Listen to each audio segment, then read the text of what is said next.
Tēnā koutou katoa. Ngā mihi ki te mana whenua o tēnei rohi, Waikato tainui, me ngā waka katoa ki tai mai nei.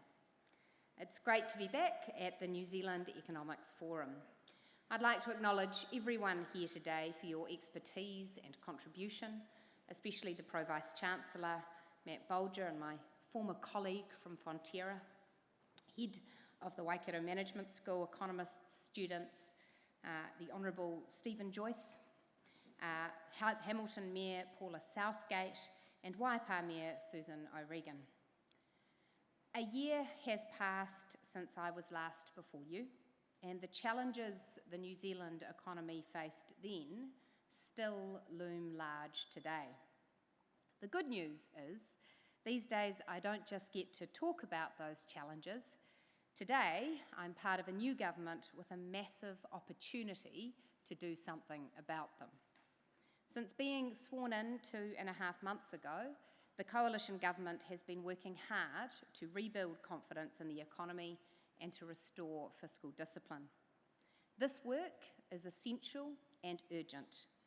We have inherited an unhappy mix of high inflation, high interest rates, a contracting economy, and rising unemployment.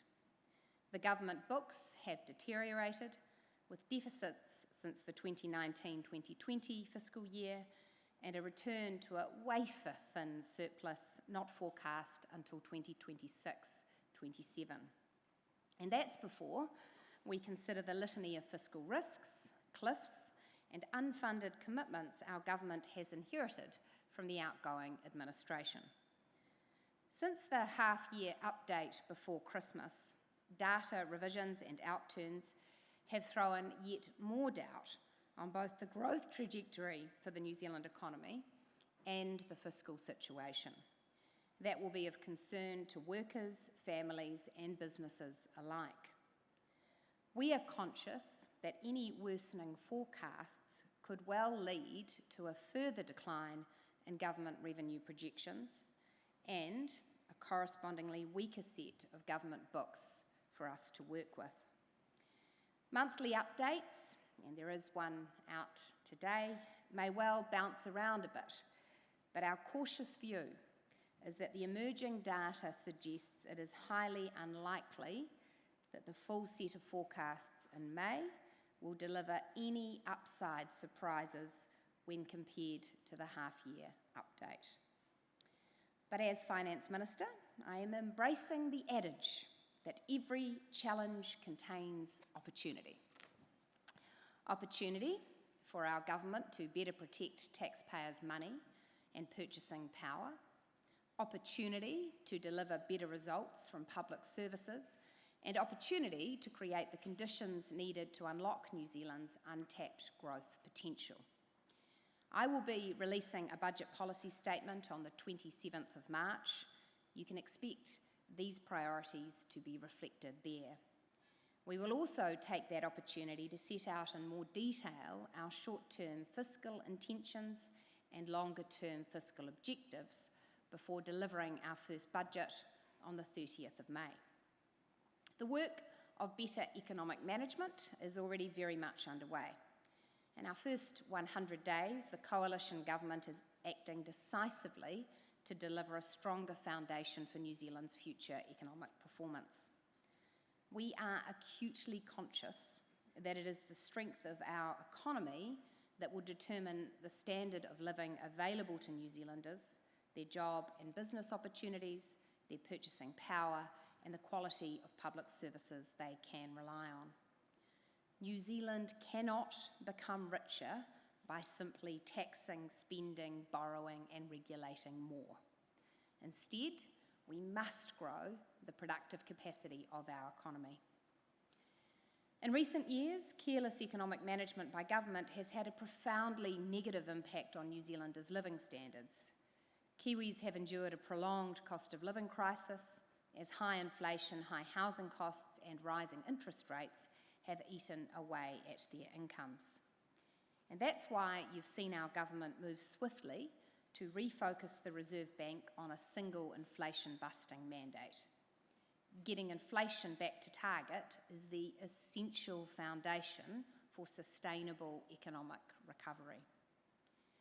Kiwi workers have also experienced a period during which government has been spending at historically elevated levels without delivering any corresponding improvement in the public services it delivers. New Zealanders are paying higher average rates of personal tax and have little to show for it. Despite a more than 80% increase in annual government expenditure expected between 2017 and 2024, hospital waiting lists have lengthened, education results have declined, and violent crime has risen. Government debt has soared, largely through increased spending. Our mini-budget before Christmas delivered an initial $7.5 billion in operating savings and additional revenue, and all ministers are working hard to stop low-value government programs and go-nowhere projects, to reduce fiscal risks and drive resources out of back-office bureaucracy and into the front line. Stop work notices on doomed projects like Lake Onslow and the Income Insurance Scheme have already freed up resources for better uses. Extensive work is underway to ensure government agencies are driving maximum value for taxpayers' money, minimising back-office spend, with all agencies expected to deliver a savings dividend. We are developing a set of better public service targets to measure our performance and drive progress. At the same time, we are doing a health check on major government infrastructure projects to minimise the risk of the massive cost blowouts and delays that have become far too common in recent years.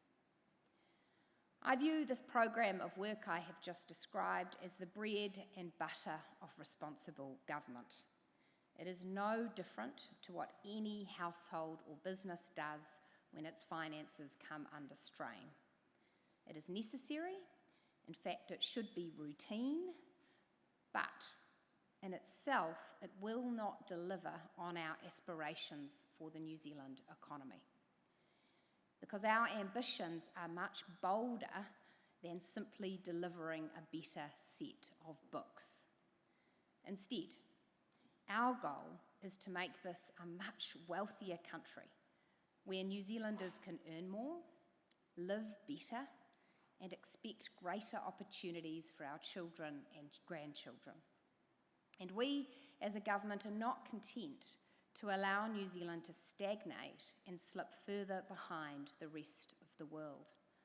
We look at countries like Ireland, Singapore, and Australia and see that faster growth and greater prosperity are the essential ingredients for better living standards and choices. We want that for Kiwis, and we have every reason to believe it is possible. But a new economic approach is needed. New Zealand has so many of the raw ingredients already. Here we are, two major islands located in the fastest growing region of the world, with a stable democracy and peaceful borders, blessed with extensive natural resources that give us the capacity for abundant renewable energy and sustainable food production. Populated by people hardwired for creativity and innovation, with extensive trade connections and potential for more. Home to entrepreneurs and established firms leading the world in pursuits ranging from digital effects and online accounting to rocket launching and infant formula production. There is so much going for us. And yet, New Zealand has not been converting these strengths into the levels of productivity and success our country deserves. Our coalition government is determined to turn that around.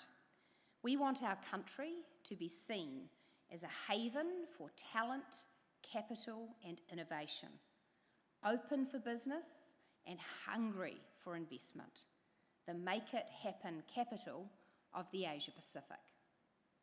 To achieve that aspiration, we must fix a huge array of policies that have made New Zealand an increasingly difficult place in which to build and make things, in which to hire people, to invest, to innovate, to do business.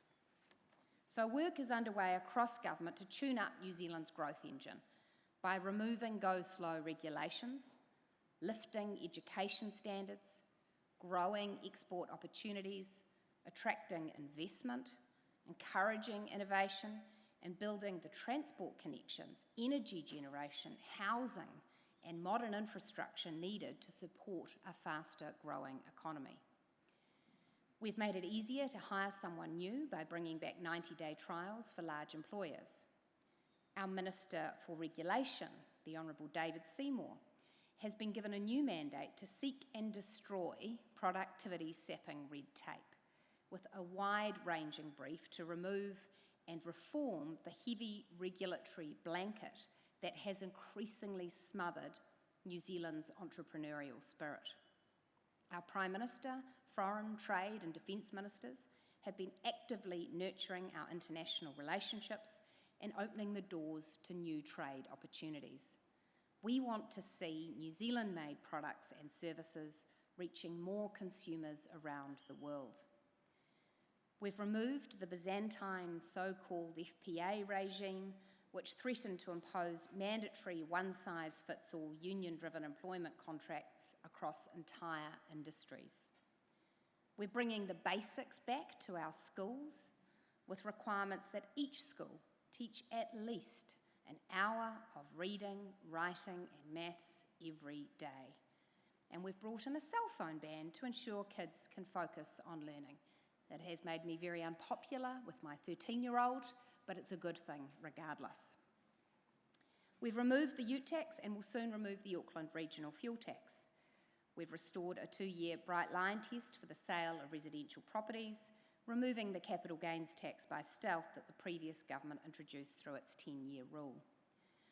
We have repealed the extraordinary threat to growth and development posed by Labour's RMA 2.0.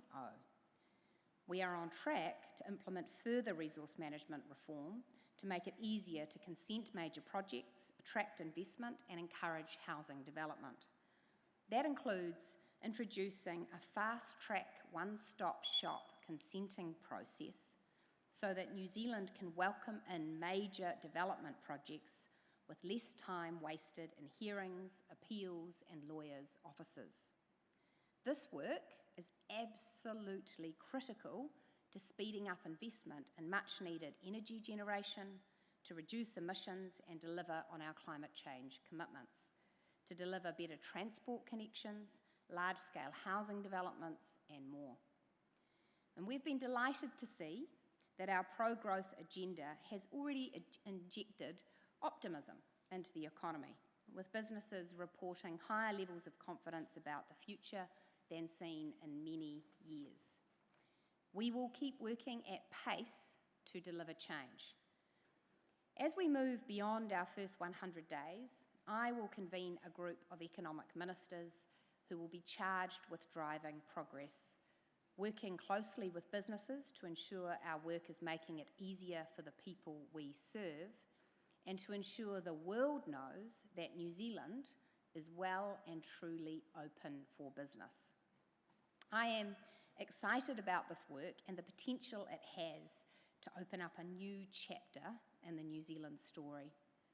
And I look forward to hearing the views of our economic and business leaders, many of whom are here today, to hear about the areas you want highlighted for rapid reform. We are a government of action and we will be bold. It is time to be bold, to remove barriers and embrace ambition. Before I close my remarks today, though, I want to share with you my commitment to another area of work that I see as crucial to unlocking New Zealand's potential, and that is social investment. I note you have a panel on this subject later today. For me, the ultimate purpose of a strong economy is to deliver better for people, to improve their choices, opportunities, and the quality of their everyday lives. Not just for the lucky few, but to lift the prospects of all. But as we meet here today, we all know there are groups of New Zealanders who remain locked out of the opportunities a modern economy should bring. Kiwis whose human potential is going unrealised, whose lives may have veered off track, and who we all wish better for. I'm thinking, for example, of the growing numbers of young people not attending school regularly, with school attendance at record lows. Young people entering adult life without basic competency in reading, writing, and maths. I'm thinking about the children that bounce from shattered home lives to state care, and too often into gangs, and eventually the criminal justice system. I am thinking about those who start on a youth benefit and who, according to the latest official analysis, can be expected to spend, on average, 24 years of their working life on an unemployment benefit. Successive governments have invested heavily to try and turn these lives around. Good intentions have abounded, but results have been patchy. We can do better, and we must. And that's why I am passionate about social investment. For me, social investment is about using data, evidence, and modern analytics to invest in earlier and better intervention that can effectively break cycles of disadvantage, dependence, and despair. It's about moving beyond good intentions towards hard evidence about what works. Improving these people's lives is not only a sign of a decent country, it is a recipe for safer communities and a stronger economy. But to invest better, we need to get much more systematic about what we invest in and how we measure our results and impact. In my social investment portfolio, I will be leading work to ensure all government investment decisions can be informed by better data, evidence, and impact analysis. That means being prepared to stop well-intentioned programs that aren't working so we can power up the work that does. It means putting power in the hands of communities where government agencies have too often failed. And it means being hard-headed about getting people off welfare and into work and getting kids to school. And I share all of this today at this economics forum because I see too much untapped human potential in New Zealand. The past 6 years have conclusively proven that spending more, talking about well-being, and setting out good intentions are simply not enough to shift the dial. A more rigorous approach is needed, and our government will deliver it. So in closing, let me reiterate my view that the year ahead for New Zealand, the New Zealand economy, may well be a slow grind. It will take some time to banish inflation and to welcome back lower interest rates and stronger growth. But with better policy choices, we can build a much stronger economy in the years to come. New Zealanders have elected a government with a clear mandate to bring discipline to public spending and to change the growth trajectory for our economy. We're excited about the opportunity, and I look forward to working with all of you to welcome in a bolder, more ambitious new chapter for our great country. Thank you.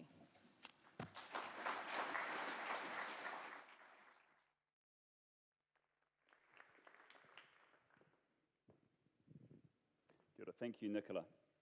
And we do have time for a little bit of Q&A before Nicola needs to get on a flight, but we won't have too long. So first, there have been some questions that have come through over the app. Some of the bigger themes have been around how do you balance those challenges you talked about with the aspirations. So particularly around funding, infrastructure's come up. How do you possibly fund that, and what's the role for international capital, potentially a different look at our levels of debt? Yeah, well, look, great question. There's no question that New Zealand is facing an infrastructure deficit, and it's our government's view that investing in better infrastructure is one of the platforms needed to support growth and productivity. There's a couple of bits to that. The first point that I would make is it's not just about finding the dollars, it's actually about delivering the projects we commit to. And on assuming office, we have found a number of infrastructure projects in train that have been poorly planned and that put significant delivery risk on themselves. So there's a very big piece of work that we are doing to streamline that infrastructure pipeline and get better at the business of delivery.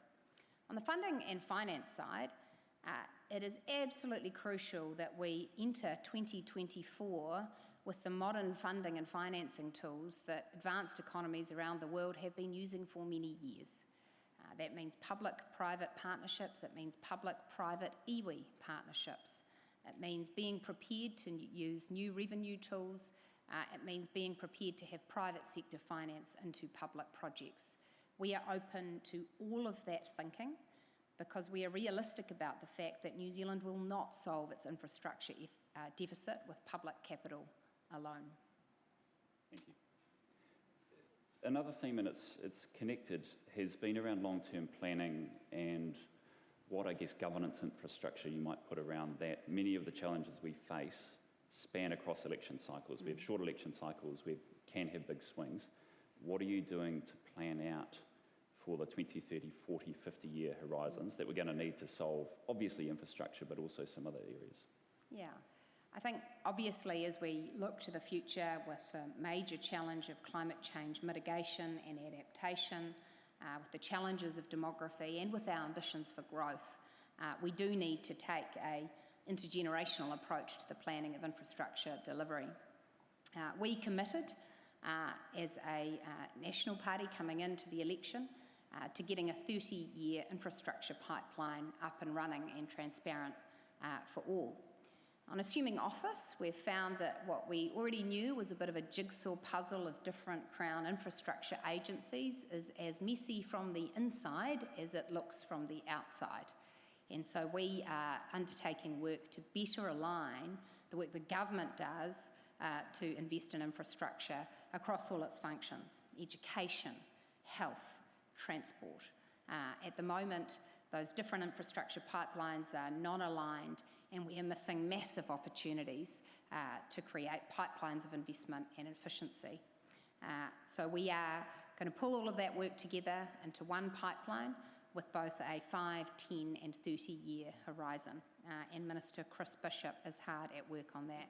We've heard the cries from the private sector, from iwi, from communities who say to us, the more certainty you give us about the pipeline, the more we are able to prepare and invest in those projects. And we are going to do the job of turning the state around so that it can actually provide that clarity and certainty. Thank you. And last question before Nicola's going to have to leave. An interesting one. What are the Coalition's plans to develop the tech sector? I've mentioned earlier a fintech degree we're launching here in a couple of weeks, but we have an enormously productive primary sector, we have other sectors, but this area of weightless exports, what are you going to do to develop that? Yeah, well, look, congratulations on the fintech initiative. I see huge potential for fintech, and I think very exciting for New Zealand. You know, the tech sector is now the second biggest sector from an export perspective for New Zealand. And even when we talk about our primary industries, increasingly the value that we see being added there is being added through tech. So tech is unquestionably our future. And we have in Minister Judith Collins, someone who is very keen to listen to the sector about what they need from government. And the message that we are hearing is that what that sector wants from government is not big subsidies, but is instead a much better regulatory environment. We have been quite sclerotic across a number of industries and adapting our regulations to allow for new innovations and new growth. And when we do that, it can make a profound difference.